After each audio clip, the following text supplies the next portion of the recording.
I'll tell you what, I have some good news for you. Good news of this Christmas time, and this is what it's all about right here. Christmas, that every single problem that you're facing in this life right now could be solved by the gospel of Jesus Christ, no matter what it is. That's the great news of Christmas. It's trying to figure out how we're going to do it our way. That's what man screwed up in the garden from the beginning. They wanted to do it their way. You know, the funny thing was, God had already made them like a God in this world.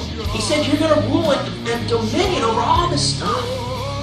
And then Satan goes, well, if you eat this fruit, you'll be like God. Well, at what point did they start thinking, well, wait a second, I kind of already have that. What are you tempting me with? Why? Because they wanted to achieve it their way. They wanted to be a God apart from God. They wanted to have their own kingdom apart from God's kingdom. They wanted to do it their way instead of God's way. We can't expect God's blessing on our life if we're doing it our way. We've got to do it God's way. God's way is sometimes not the happy way, not the easy way. How much we do things our way, and how much that really just messes things up.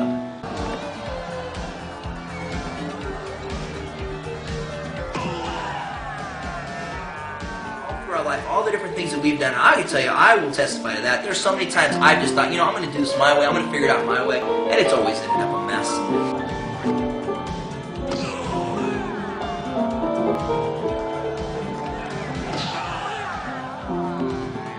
You guys didn't hear my tree story yet, so I'm going to have to tell you the tree story because it ties into this. We bought this tree, right? And get it all ready to go. We got the lights on it, and looking at it, it's like it's not straight. There's just something not right. And I'm looking down at the base, and I can see that there's some limbs coming out of the base, and I can tell it's not on there too straight. I'm like, it's going to be okay. It's not going to matter. I'm too lazy to pull the tree out and saw all the stuff off. Leave it like that. So we did, and we started decorating the tree. We got all the decorations on it, all the stuff all ready to go, all pretty. And last night I remember had it all up, and we had, just turn off the lights, and I'm sitting here on the couch just looking at it. It's just beautiful, gorgeous. Kind of falling asleep, and out of nowhere I wake up for this huge crash. Freaked me out. I jumped up, thought I was going to have to fight somebody. And there's a tree laying on the ground with ornaments everywhere. I was mad. I was upset, but I was mad. Really, I was mad and upset. Because, honestly, I knew I should have cut those bottom little lips off. I didn't want to do it. But the thing is that, I had ornaments on there that broke that I could never replace. There are ornaments on there that are part of our life. There were things that were important. I had years of Disneyland ornaments that we bought us, and I never replaced those things. I just can't. That's what I was telling Bradley this morning. I wish there was a place you could go buy old ornaments from like 2002 or 2003. You just can't replace those things. And it was funny because I was praying this morning. We had to sweep everything up. We cleaned up the mess. We got it back up. First I took it out and sawed all the extra limbs on. I did it right the next time. That's kind of what I was thinking about this morning. I was praying. That's kind of how life is. Try to do things our way. Sometimes it's how it works. We destroy things that we can't ever replace. There are things that God had for us that we missed out on.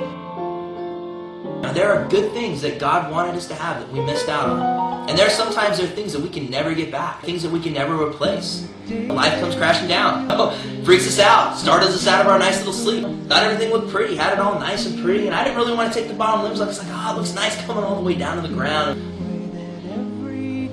But that one simple thing could have stopped everything, and I saw those ornaments. Really. God's way is not always the prettiest way. God's way is not always the easiest way. It's not. There are times that you will have to fight. And I'm going to tell you this. You can never expect God's best doing it your way. And that's, if you don't get anything else out of this message, God wants to bless you. God wants to prosper you. God wants you healthy. God wants you to live a good life full of happiness and joy more than anything that He desires. I don't care what religious people have told you. I don't care what other Christians told you. God wants you to enjoy His best. But you can't have it if you don't do it His way. He will not put up with you trying to do it your way, because what will happen is you'll have all these pretty things all over your life, these nice little things that are just so pretty and bright and just look so perfect and everything's nice, and it's just going to come crashing down. And the other thing is, when that tree fell, it actually chipped up my nice little coffee table. That's what happens when you screw up like that. It'll hurt other things. Not just you, it'll destroy other things too. Other people that are around you, that needed you. That needed that thing from you that you just did not believe, or you just tried to do it your way, and when life came crashing down, it's like, see, that Christian stuff isn't right. Well, look at that, you prayed, look what happened to you. I've told people that. It's like, I can tell you what, every single time that I've ever had something bad happen to me, I can guarantee you it was not God's fault, it was mine. And it's not because I sinned and did something wrong and deserved it. It was just my own lack of knowledge. Or it was just my own misunderstanding of the word. Or it could have been that God told me to do something and I just didn't listen to him. But the amazing thing is that, yeah, you might have to stand up. You might have to fight. You might actually have to get dirty, roll up your sleeves and just get in the ring and just have to bust the devil in the chops a few times. But you will always win.